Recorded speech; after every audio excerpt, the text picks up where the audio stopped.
नमस्कार। कभी सोचा है कि चेतना क्या है? ये जो जागरूकता है, ये मैं होने का एहसास, आखिर ये आता कहाँ से है?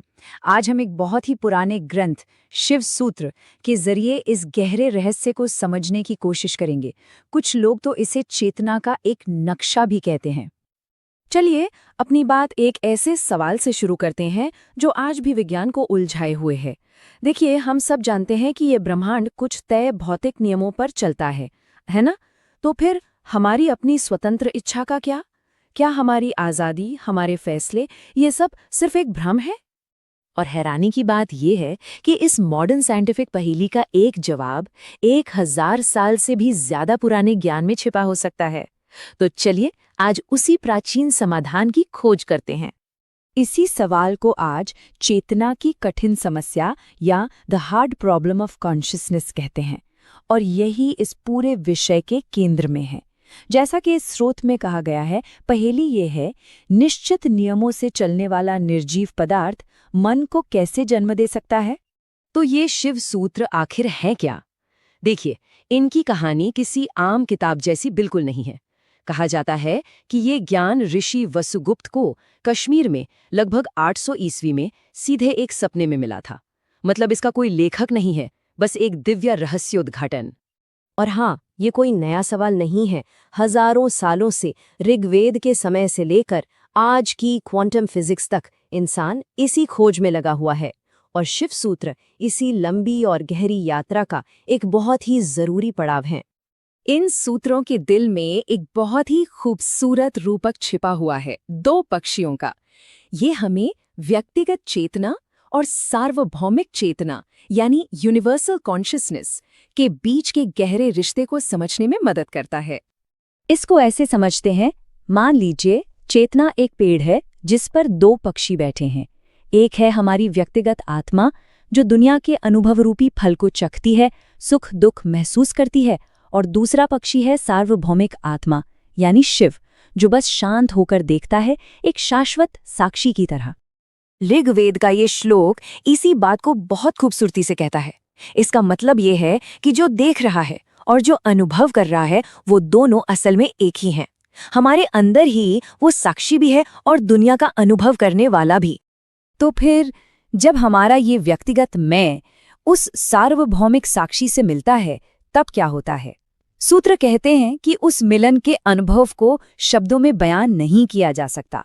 उसे सिर्फ विस्मय या एक गहरा आश्चर्य कहा जा सकता है। ये रोजमर्रा के अनुभवों से बिल्कुल परे है, एक अवाक कर देने वाला एहसास। शिव सूत्र सिर्फ ब्रह्मांड का नक्शा नहीं है, बल्कि ये हमारे अपने मन के अंदर का नक्शा भी है। ये हमारी चेतना की उन अवस्थाओं को समझाते हैं जिनसे हम हर रोज गुजरते हैं, और उन अवस्थाओं को भी जिन पर हमारा ध्यान ही नहीं जाता। हम सब 3 अवस्थाओं को तो जानते ही हैं, जागना, सपने देखना और गहरी नींद। लेकिन सूत्र एक चौथी अवस्था, तुरीय की बात करते हैं। सोचिए, ये सिनेमा के पर्दे की तरह है, जिस पर जागने, सपने देखने और गहरी नींद की फिल्में चलती रहती हैं। फिल्में बदलती हैं, पर पर्दा वो हमेशा वही रहता है।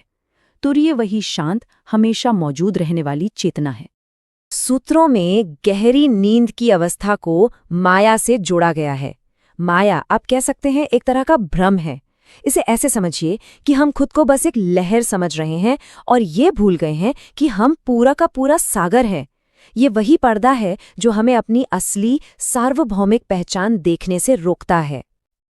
अच्छा, तो इस नक्शे का इस्तेमाल कैसे करें? इसका आखिरी लक्ष्य है व्यक्तिगत रूपांतरण और असली स्वतंत्रता पाना। तो चलिए, अब उस रास्ते को समझते हैं जो सूत्र हमें दिखाते हैं। अब कुछ सबसे शक्तिशाली सूत्रों पर गौर करते हैं। पहला कहता है, मन ही मंत्र है। ये एक बहुत ही क्रांतिकारी विचार है। इसका मतलब है कि हमें मुक्ति के लिए किसी बाहरी मंत्र या पूजा पाठ की जरूरत नहीं है। सच्ची जागरूकता और ध्यान के जरिए हमारा अपना मन ही बदलाव का सबसे शक्तिशाली साधन बन सकता है। अगला सूत्र तो हमारे जीवन के उद्देश्य को ही बदल देता है। ये कहता है, ज्ञान ही भोजन है।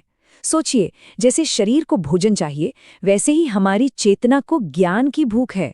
हमारा असली पोषण बाहरी चीजों से नहीं, बल्कि अपने सच्चे स्वरूप को जानने की कोशिश से मिलता है। फिर सूत्र जीवन को एक नाटक की तरह देखते हैं। और इस मंच पर मुख्य कलाकार कौन है? सूत्र 39 कहता है, आत्मा ही अभिनेता है। इसका मतलब ये हुआ कि हम सिर्फ दर्शक नहीं हैं जो चुपचाप जीवन को देख रहे हैं। हम अपने जीवन के नाटक के मुख्य पात्र हैं जो हर पल अपनी भूमिका निभा रहे हैं। और सबसे हैरान करने वाली बात, अगला सूत्र इस रूपक को पूरा करता है, आंतरिक आत्मा ही मंच है। जरा इस पर सोचिए। इसका मतलब है कि जीवन का यह पूरा नाटक, इसके सभी पात्र और घटनाएं कहीं बाहर नहीं चल रहे, ये सब हमारी अपनी चेतना के भीतर ही हो रहा है। तो जब हम ये समझ जाते हैं कि हम ही कलाकार हैं और हम ही मंच है, तो क्या होता है? सूत्र कहते हैं कि तब हमें असली आज़ादी मिलती है। और ये सिर्फ बंधनों से मुक्ति नहीं है, बल्कि यह वो रचनात्मक शक्ति है जिससे हम अपनी वास्तविकता को देखने और उसे बनाने का नजरिया हासिल करते हैं। और इस यात्रा का अंतिम लक्ष्य क्या है? एकता। जैसा कि कहा गया है, जब अलगाव समाप्त हो जाता है, व्यक्ति शिव के समान हो जाता है। इसका मतलब ये है कि मैं और ब्रह्मांड का भेद मिट जाता है और चेतना अपने असली असीम स्वरूप को पा लेती है। तो इस सब का सार क्या है? ये एक शक्तिशाली सूत्र में छिपा है, जिसका अर्थ है चेतना का माप ही दुनिया को आकार देता है।